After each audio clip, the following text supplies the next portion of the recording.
There is a lot of talk about AI in pretty much every domain. It can be marketing, sales, procurement, supply chain. AI in general is, let's say, taking over the buzzwords all over the world. And there is no better way to discuss AI with one of the, let's say, most prominent expert of AI worldwide, which is Stefano Puntoni, professor at Wharton, University of Pennsylvania. Hi, Stefano.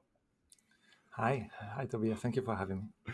Thank you indeed for accepting the invitation, and I'm pretty excited about having a conversation with you, as I was saying, not only because you are now leading the let me say AI practice at Wharton, but we will deep dive into this later on, but especially because you are Italian and you basically moved from here to do something which is really at the forefront of, let's say, evolution now. So I'm really excited to have you here. And I bet there will be a few people in the audience that know already who you are, what you do, the books you wrote. But if you want to introduce a little bit yourself, that would be great.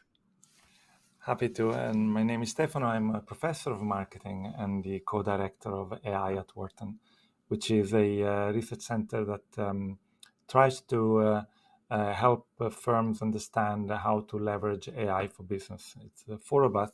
We are a mix of information systems and marketing scholars, and basically we are, running conferences. We have webinars, podcasts. We have a bunch of different things. I invite all of you who are interested in AI applications in business to check our webpage at AI Wharton. You can just Google it. And there's lots of content there, lots of academic presentations on cutting edge topics. And if you find something interesting, you can just watch it for free. In terms of research, I'm a behavioral scientist. So I'm not actually a computer scientist or an engineer. I don't design the algorithms.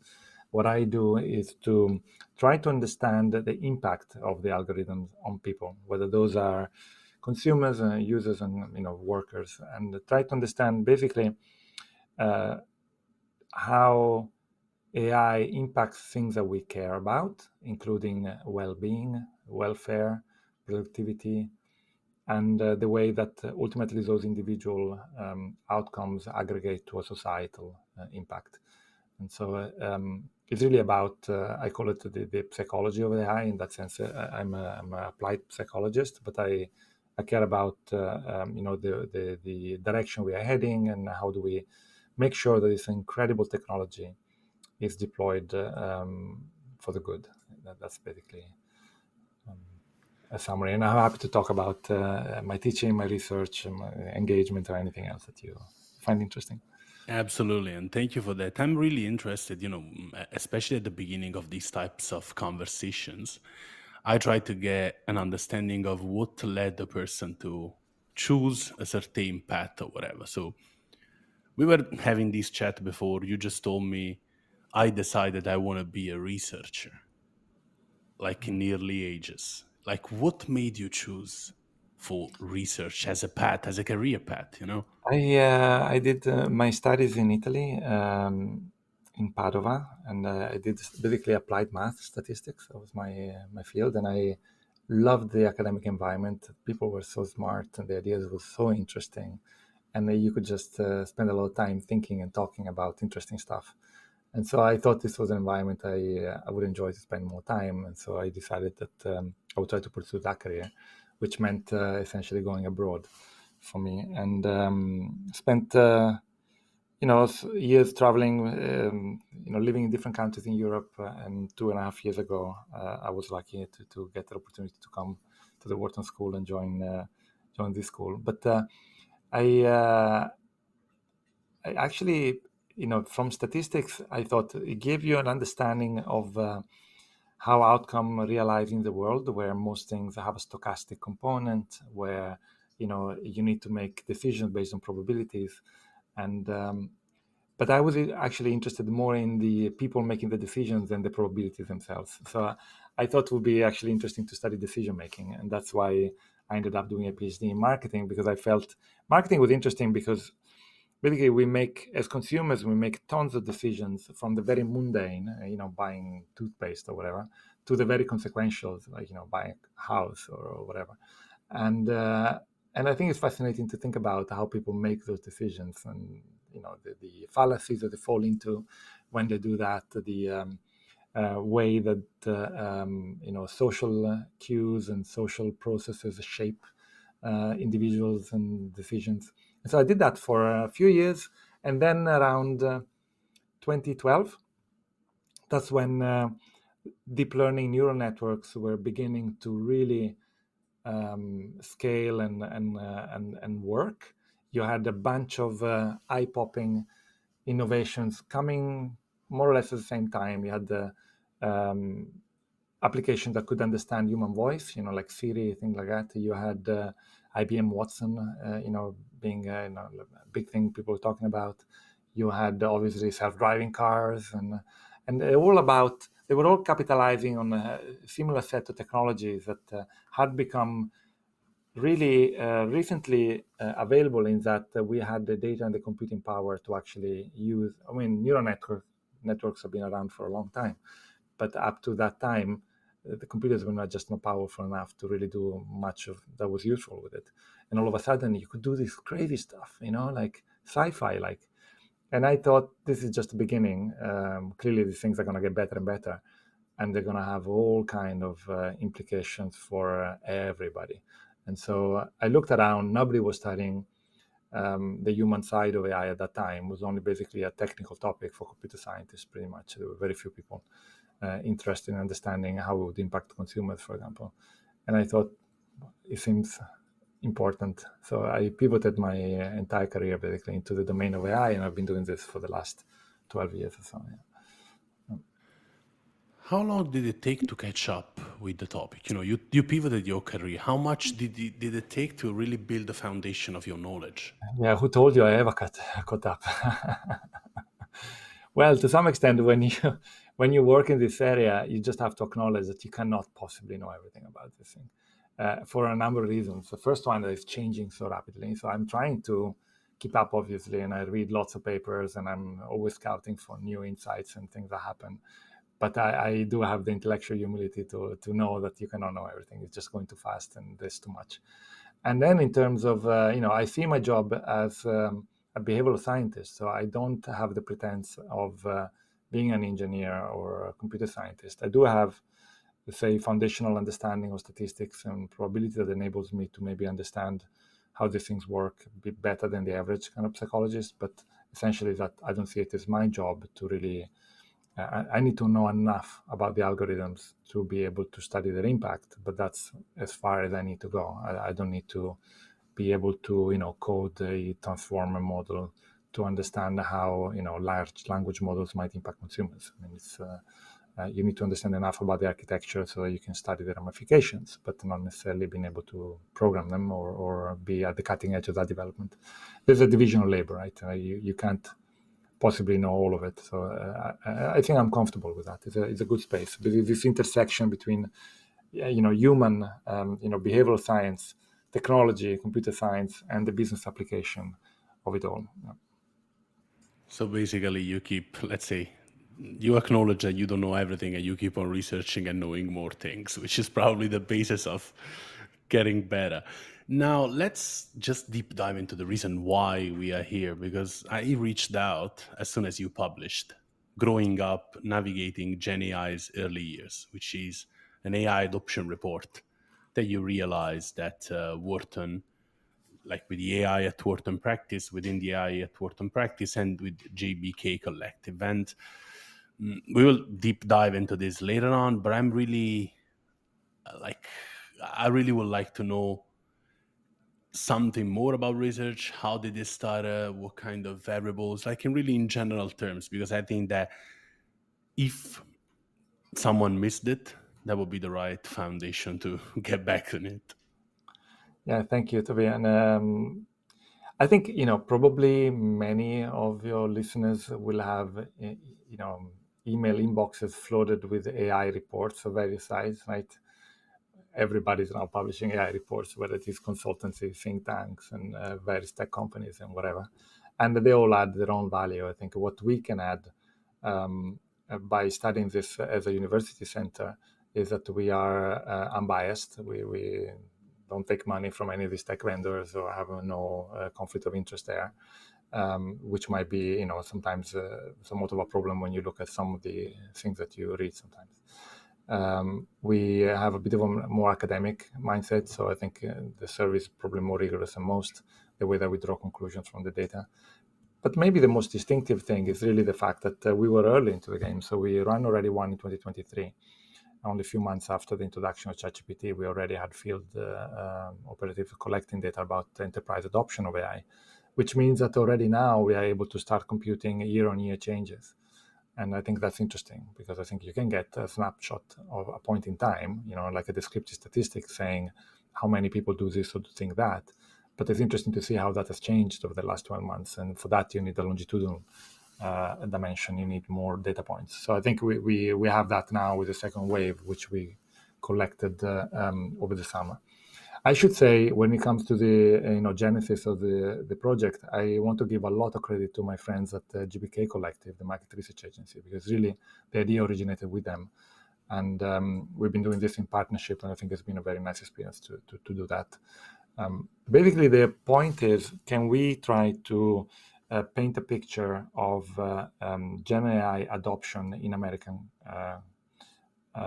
corporate world? That's basically the picture we're trying to paint. We have about 800 respondents across all kind of functions and industries, and these are all executives, so say medium to senior professionals working across all kind of areas and industries, and in companies that have at least 50 million in yearly revenue. So let's say corporate in that sense. It's not small. It's no startups and no small companies. And happy to discuss the results and what we find. Absolutely, because there are a few things that I'm really interested, like to get to know, like to get to know something more about, because the findings are. Let's start from the first data. The weekly AI users basically doubled in 1 year. Yeah, This is something that shocked me. Yeah, we see enormous take-up of the technology. In the first year, we had a little over a third of the sample would tell us that they used GenAI in their work weekly. That number now is over 70%, pretty much doubled within a year. And now is a very large majority of professionals who are using GenAI in their work. It's difficult to imagine the fusion of a technology that's been so rapid, actually. So people always mention the statistics of, ChatGPT getting to 100 million users within a matter of weeks. But, this shows professional adoption, which is interesting. Now, what we don't necessarily know is what they do with it. So it is possible that I'm sure that there is variability in the extent to which people are really embedding this technology in their work practices, with some people probably using it for a lot of different things and truly trying to capitalize on this technology for almost everything they do. And some people are probably using it for minor goals or maybe even silly ones, whatever, I'm sure. But regardless, even if you're not using it, really have not yet fully adopted, embedded this technology in your practices, using it once a week is going to build competence and confidence. For sure, it makes you more familiar with the technology. And that is a very high figure to have only within, it's not even 2 years from the launch of ChatGPT that we're talking about. If you take that as a big bang moment for that technology, it's still very early. And yet we see that almost everybody, or a very large majority, is already adopting it. And thanks for the answer. And another, let's say, thing I appreciated a lot about the research was how you really went deep into how people are using AI applications. So why are they using GenAI? How they are using GenAI? And there are pretty much different, use cases. Let me put it in this way.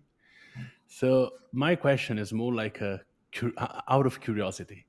Among all these use cases that can be sales content creation, risk management, personalized marketing, which one shocked you or surprised you the most?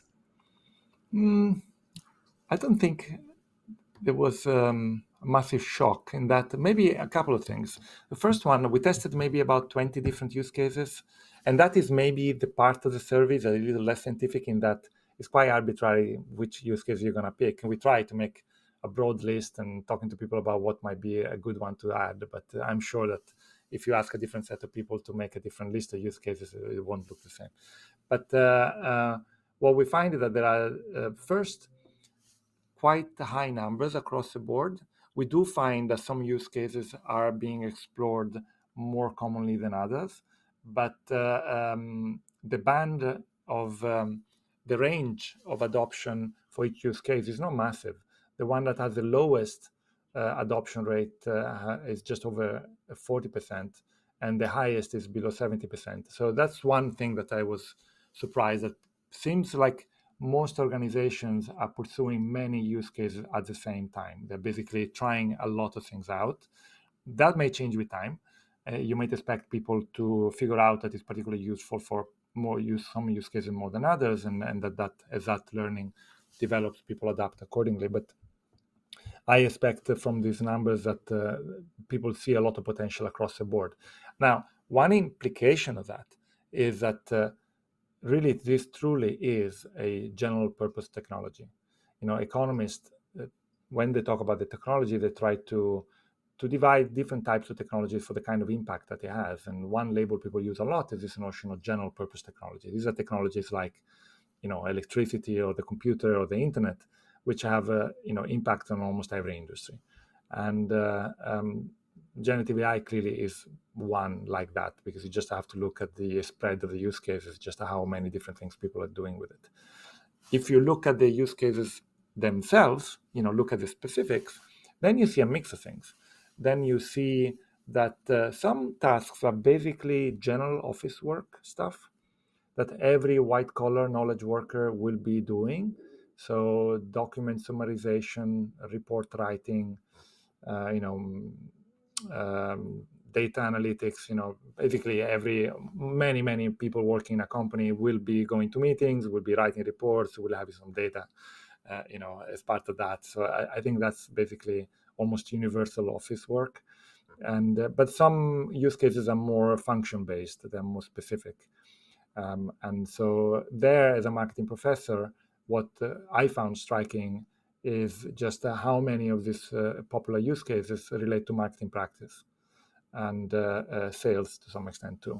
And so the marketing function is likely to be the one that is going to be transformed the most by generative AI. If I take this early signs face value, that seems to be the conclusion you draw.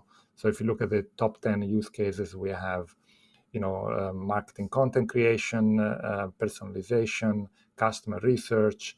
There's a bunch of use cases of that kind that are clearly quite crucial to marketing. It's not surprising in that, a lot of marketing is about content creation, so that makes sense. But still, it's a reminder that the world of marketing is going to change a lot.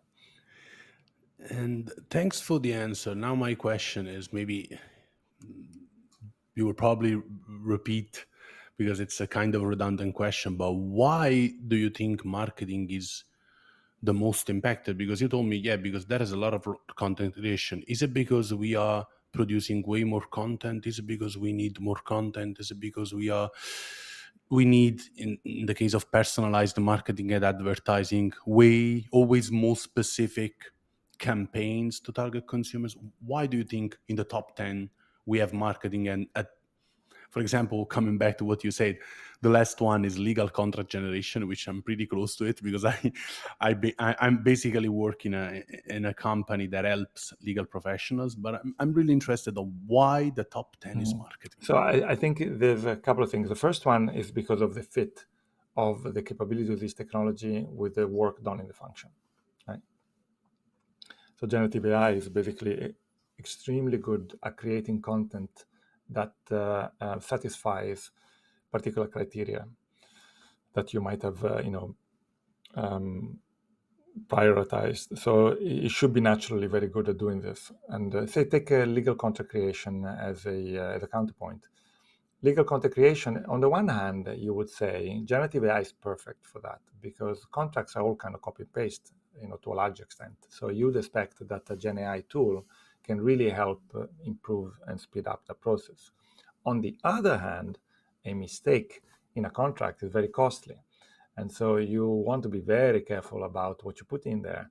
And so you should only deploy AI in contract drafting when you are fully confident about your quality control processes. And so there is a bit like a best cost-benefit trade-off to be made with contract generation. But even for that one, we find that almost half of the companies are already doing it. So it's really common.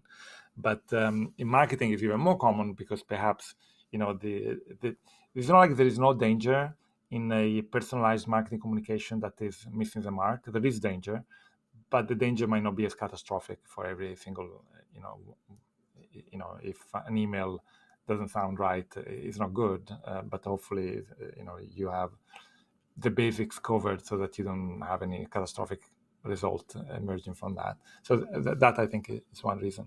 But also the fact that there is a good complementarity there between the possibilities that are offered by the technology and the needs of the function. Because if you take personalization, for example, it's quite clear from what we know is that personalizing marketing content to the relationship is really helping making that communication persuasive. And probably nobody knows better than sales professionals. That when you go and talk to a prospect, understanding that prospect and tailoring the pitch to the needs of that person is going to be crucial for your ability to convert a lead. But at the same time, we never had the possibility to scale personalization in a mass market. And so if you take, for example, email campaigns and they talk about personalized emails, in the end, what it generally tends to boil down to is that you put the name of the person at the top of the email, and then you use one of 5 pre-prepared emails that are going to a different segment. So it's not, calling it personalization is a bit generous, to be honest. But now, all of a sudden, it might become possible to truly personalize communication, where a language model might be able to leverage all the information that we have in a CRM system about this client in terms of, what they bought, when they bought it, what happened after, and tailor the communication perfectly for that person and the needs that they demonstrated in the past behavior. So I think there is really a very good fit there between what the function needs and what the AI can do. And so it seems maybe natural that is scored so high. Got it. And just that's extremely interesting, especially the point about the personalization, because I think that, as you said, in mass marketing it was difficult, and I've never seen that much difference between a B2B campaign led by maybe like a lead generator or a B2C one with the email I was receiving. So I think that we are going through, let's say, way more precise results on that. And the lead generation, I know it's not probably your focus, but this is something I really want to touch with you in terms of, let's say, how do you think, how do you see companies applying GenAI in sales in general terms? What kind of automation are you seeing on the market, and what is your view on that broad topic? So lead generation is a crucial step in the sales process. And if you think about it, compared to the sales persuasion stage that might follow, is maybe I'm overgeneralizing, but generally is more scripted, is more routinized. So companies often would have protocols, will have quite clear instructions to sales personnel about how do you approach lead generation, either in terms of where you find information, or take a telemarketing company, how do you speak on the phone to a person when you're trying to sell them a credit card or whatever. And so it's a task that maybe it's well suited for automation to the extent that you can leverage data to a scale to make selection decisions and prioritization decisions. The next step, the sales persuasion, is where more the art comes in, where it takes a lot of expertise on the side of the salesperson to understand the customer, to put themselves in their shoes and say the right things and highlight the right points, satisfy the right curiosities, assuage against the right concerns, use the right words, the language that they understand, framing a problem in the way that makes sense to them. That takes a lot of theory of mind, takes a lot of empathy, takes a lot of domain expertise. And all of that is much harder to automate, which is not to say that generative AI will not be helpful in that stage too. I'm sure that chatbots will do a lot on the sales persuasion stage too in the future. But it seems to be one, especially in the B2B context, so complex buying situations, maybe a decision-making unit, where it is a little bit unclear who is exactly making the decision and how the information flows within the client organization. All of that takes quite a lot of guessing and intuition and inference. And I think that is hard to imagine an algorithm being able to do better than a competent salesperson. But certainly for lead generation, you'd expect AI to really help. And my prediction would be that maybe if you go 5 years from now, lead generation is going to be almost entirely automated. Yeah, and I think that, this is something I foresee too, for the reason that this not only allows company to save money, actually you are kind of getting rid of a function, which might be the appointment setter or whatever, but especially because automating the lead generation phase gives even more space to the salesperson to, work on the top of the funnel, which is where the, let's say, real, coming back to what you said, the real understanding of each other's point of view, needs, pains, or problems that the company is experiencing can have even a larger impact and a more effective one. So on these, I am sorry for the people who are kind of working on that function now, but I really think that the vast majority, as you said, will be extremely automated now. But the good news, if you think Yeah. about it, another way to think about the same is that what we're doing now is to leverage complementarities between human and artificial intelligence. It happens to be the case that the things that AI is very good at are the things that we are not very good at, and vice versa. So that's actually, it's a good optimistic story in that what AI can do is to free up capacity to capitalize on human expertise, so that the human expert, who is expensive, who's difficult to find and costly, can now spend their effort and mental energy on the kind of tasks where that expertise can make the biggest difference. And I think that's a good thing. It's making work more meaningful, in making the expert basically more productive. And the question is, how do we build that expertise, and how do we deploy AI to catalyze and make sure that that expertise has the biggest impact? So it will be enough. Let's be politically correct. It will be a half and half job of lead generation, half human, half AI. I know that we are running short on time, but I have a few questions related to like your future, because Stefan, I follow you since years now, and I've always appreciated the evolution and the change of your career time over time. Okay, I want to know what you're working on now. What kind of research, what kind of interesting consultancy or project that you can tell something about, even in general terms, like everything, because I think that getting these answers will also help me and the audience understand where GenAI is going. So if you, whatever you want to share, we are happy to listen.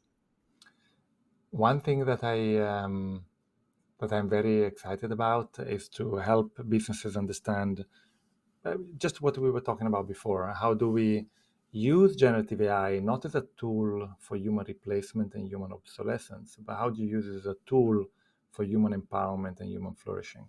That's something that I am very passionate about. And if I can help, Wharton gives me a great platform to talk to a lot of influential people about this technology. And if I feel I can play even a tiny, tiny role in helping organizations see how this is a technology that can help people, flourish and do things that is more meaningful to them, and when they can be more effective and they feel they're empowered, I think that's a great spot. But unfortunately, a lot of conversations in business about GenAI goes immediately to cost cutting. How do I save money, cut headcount? I find that picture very uninspiring. And of course, we should seek efficiencies when we can find them, because in a competitive market is basically part of the mandate of a manager to do so. I'm not calling for inefficiencies by design. I think we should try to leverage technology to improve things. But at the same time, to think only in terms of this efficiency drive, it's a very limited view of the potential of AI to transform business. And my I hope that my voice is one of many that can help make that transition in a positive way. In terms of more concretely, the kind of applications, as a consumer researcher, I'm very interested in how GenAI is going to reshape socio-emotional processes, how increasingly our social world is a social world where we are not only interacting with the humans like us, but where we are interacting with this alien intelligence of computers, and that is going to have major impacts for our well-being, for our relationships, and they're going to be both positive and negative impacts. And so think about just the category of applications of AI called companion AIs. These are not productivity tools. These are AIs, chatbots that you talk to as a synthetic friend. And what that might do to your emotional stability, to your feelings of loneliness and connection, to your mental health, to the way you understand the relationships, your motivation to seek out meaningful relationships with other people. I mean, there's so many questions about this, and I'm excited to be doing research in this space. That's fantastic, and it's also a thing that I sometimes research about, especially related to mental health, and not only mental health, also in terms of there are a lot of applications that are out that help people speak and talk to someone where they're not able to talk to a person. So especially things that help, let's say, men and women to find a friend which is not a psychologist, which maybe can help in a way or another. Um, I just want to touch a little bit on one thing that probably we didn't talk about, but we talked at the beginning.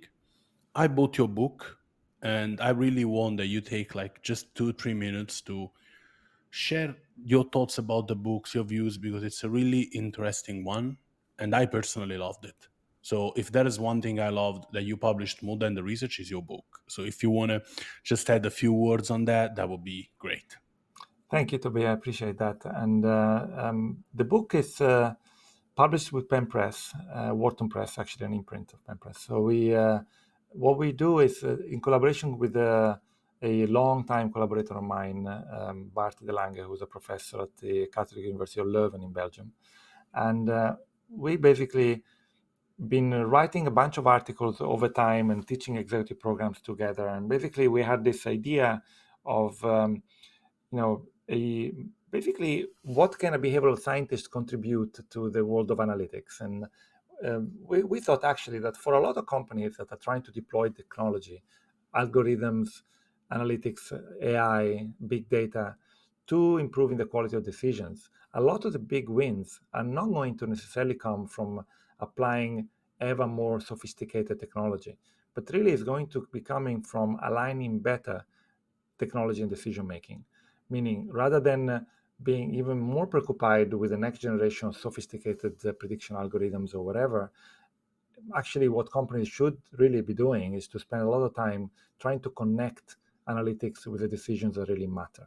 And so the point of view of the book is that every company wants to be data driven, right? So you talk to CEOs about what they wish for their organization, and they all say we need to have data-driven decision making. And I think everybody agrees that if we can make decisions with data, we make better decisions.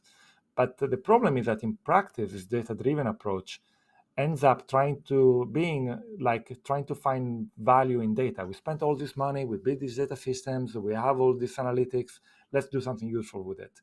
And that often doesn't work.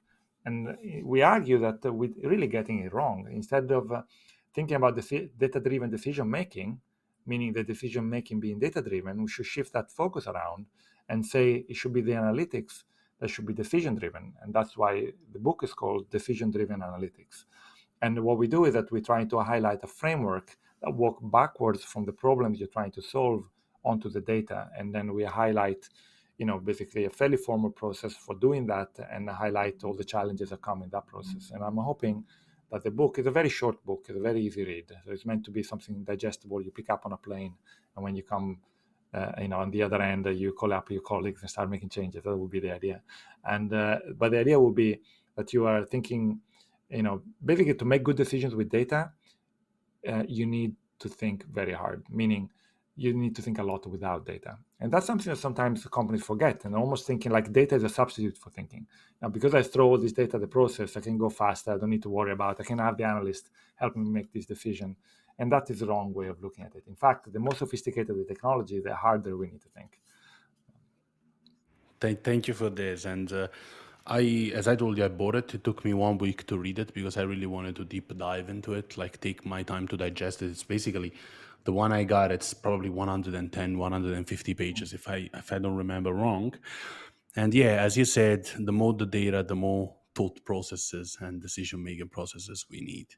Stefano, I thank you, really thank you for taking this time to share a little bit of yourself, your research, your work, your book with us. And for the audience, you will receive, the newsletter with the podcast links, but there will also be some links to follow Stefano, follow his work and practice, buy his book, read it, and follow his research. So, Stefano, thank you again. And if there is another one thing you want to say to the audience, even to No, challenge them. thank you all. Thank you, Tobias, for having me. It was a pleasure to have this conversation, and I hope that it's useful to people. Thanks. Thank you indeed. And it's always good to talk to an Italian who's representing the country somewhere else. Grazie mille, Stefano. Bye. Bye.